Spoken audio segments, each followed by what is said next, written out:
એક સરસ પ્રસંગની કાપલી આપી. વૈજ્ઞાનિકો હંમેશા જ ગાડા તૂર હોય. એની દુનિયામાં જ મસ્ત રહે એમનેમ વૈજ્ઞાનિક.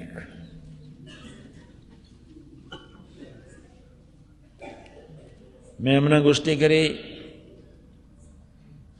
એકચ્યુઅલી એ વાત તરફ નજર રહીએ તો આપણે બી એમાં સાયન્ટિસ્ટ થઈ જઈએ. સાત વચના તમને આપ્યા છે, એ પાછળની બીજી કોઈ ભાવના નહીં. ટોટલ એકાવધાની બનો પ્રત્યે કોઈ જીવનનો બીજો ધ્યેય નહીં સિવાય પ્રભુ. એટલા માટે સાત વચના. આઇન્સ્ટાઈન વૈજ્ઞાનિક હતા, સાથે સાથે ઋષિ હતા. એકલા એ વૈજ્ઞાનિક નહોતા.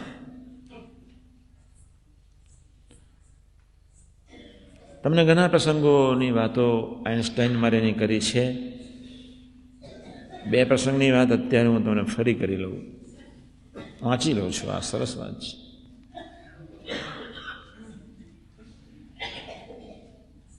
બંને પ્રસંગો યાદ રાખજો.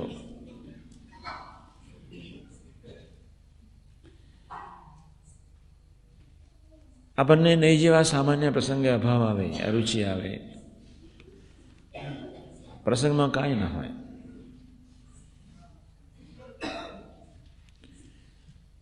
જીનિયસ માણસો કદાપી એના મન બુદ્ધિના મૂલ્યાંકનોની કેર કરતા જ નથી. એના ધ્યેય તરફથી નીચે ક્યારેય ન ઉતરે. એના હાઈવે ઉપરથી નીચે ઉતરે જ નહીં. સ્વામીની વાત એટલા માટે છે, હાઈવે પરથી ક્યારેય નથી ઉતરવું તે માટે. જેવો બીજાને સમજાવવાનો આગ્રહ છે. હજુ તો મેં એને ચોથા ભાગની સમજાવી છે તમને. આઇન્સ્ટાઈનનો પ્રસંગ હું વાંચું છું. વિશ્વના મહાન વૈજ્ઞાનિક આઇન્સ્ટાઈન કદી પણ ધન કે કીર્તિ પાછળ પડ્યા નહોતા. ધનની પાછળ લાલસા તેને કદી એ નામની સેવી નહોતી. કીર્તિની પાછળ તેમને નહીં જ, પણ તેમની પાછળ કીર્તિએ દોટ મૂકી હતી. તમે જગતને છોડો એટલે જગત તમારી પાછળ હોય જ.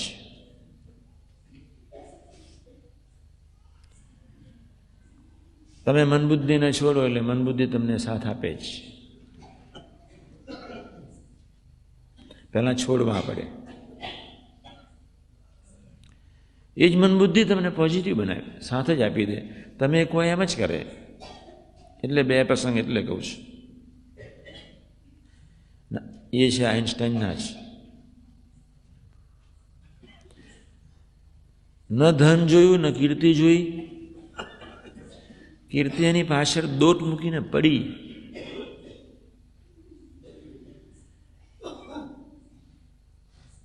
પણ એટલા બધા એ સૂક્ષ્મમાં ઉતરી ગયા હતા એટલે આપણે એને ઋષિ કહેવા પડે. Matter to mind and mind to soul. એક સામાન્ય પ્રસંગ જોઈ લઈએ, પછી આ વાંચું છું. પંચમહાભૂતોને ફેંદી વર્યા.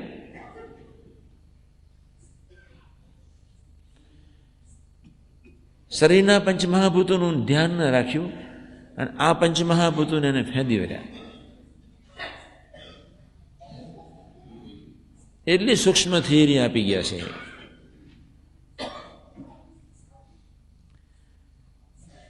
આપણે પંચમહાભૂતમાં બેઠા છીએ. પૃથ્વી, જળ, તેજ, વાયુ, આકાશમાં એમના મન બુદ્ધિ રમમાન કરવા લાગ્યા.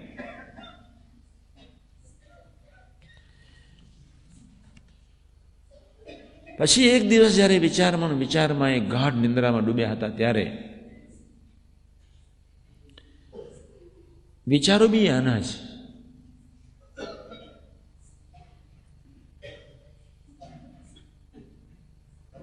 કે લાવો હવે હું માનસ શરીર તરફ જઉં. એ બી એક પંચમહાભૂતનું જ છે.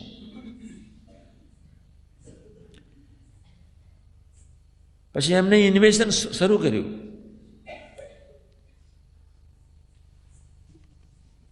ખૂબ શોધખોળ કરી.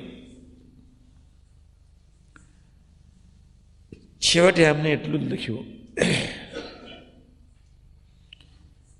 જ્ઞાનતંતુઓ કે જીવતા સેલ્સ કે એટમ્સ માનવ શરીરમાં જે વ્યવસ્થિતપણે જે તંત્ર ગોઠવાયેલું છે એ માનવીના બુદ્ધિ કે શક્તિની બહારનું કામ છે. અને ત્યાં એમણે એક શબ્દ વાપર્યો, સ્પિરિટ. આખું શારીરિક તંત્ર કોઈ સ્પિરિટ ચલાવી રહ્યું છે, કોઈ દિવ્ય શક્તિ ચલાવી રહી છે.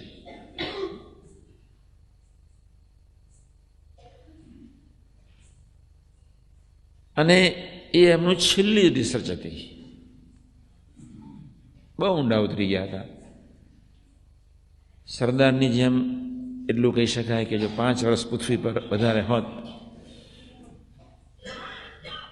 તો સુપ્રીમસી, ભગવાનની સુપ્રીમસી પૃથ્વી પર પુરવાર કરી દે.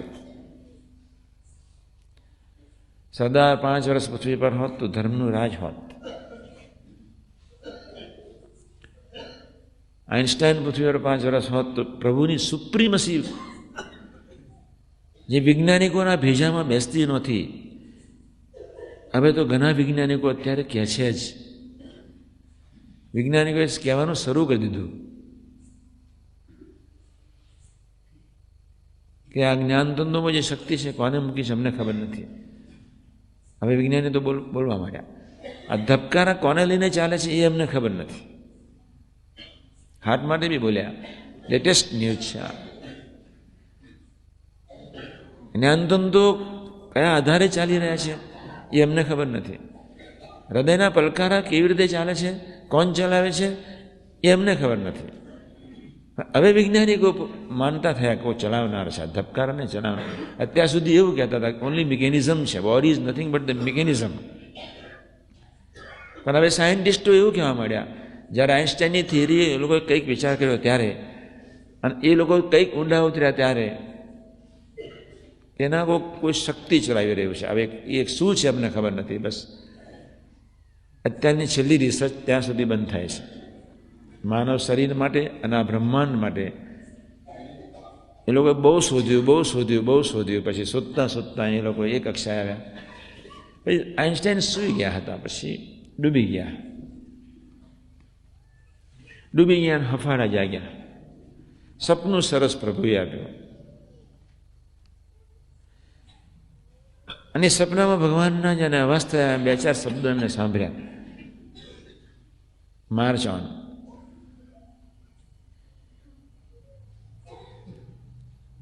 You will find something. તું નવું શોધીશ. પછી શબ્દ પ્રાર્થના, એને બીજો વિચાર પ્રભુએ સપનામાં બીજો સંગ આપ્યો. અને જેને તું શોધીશ અને છેવટે તું એટલું જ કહીશ કે પ્રભુની શક્તિ હશે. એટલા બધા આનંદમાં બેઠા. 72 કલાક સુધી ઊંઘ ના આવી. અને પછી એ ઉતરી જાય છે સ્પિરિટ ઉપર.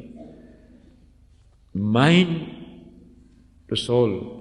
ઇન મીન ટાઈમ એ દેહ છોડી દેશે. પણ જ્યારે આ સપનની વાત એને ધરતી પર મૂકી ત્યારે બીજા વૈજ્ઞાનિકોને ગોડા ગયા કે પાગલ થઈ ગયા, પછી દેહ છોડ્યો. બીજા વૈજ્ઞાનિકો ખાલી મિકેનિઝમ પર જીવતા હતા.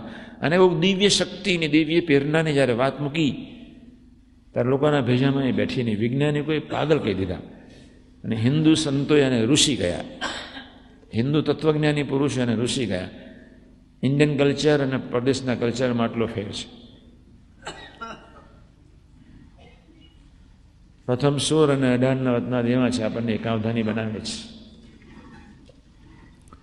મધ્ય 41 આપણને એકાવધાની બનાવે જ, 100% બનાવે. એટલે આ પ્રસંગ બહુ સરસ છે.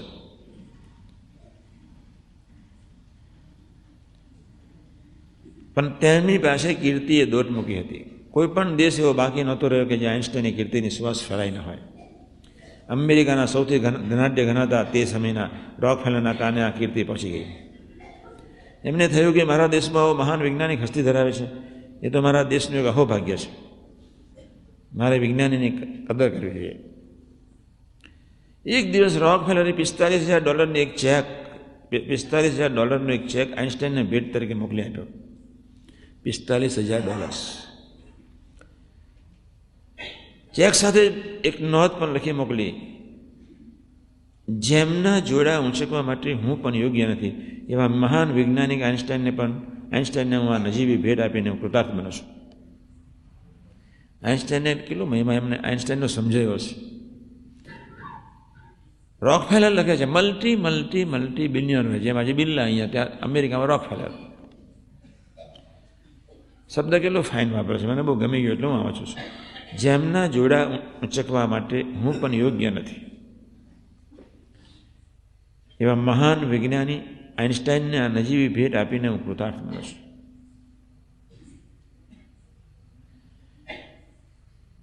5-7 પ્રવચન કરવાનો છું આને માટે.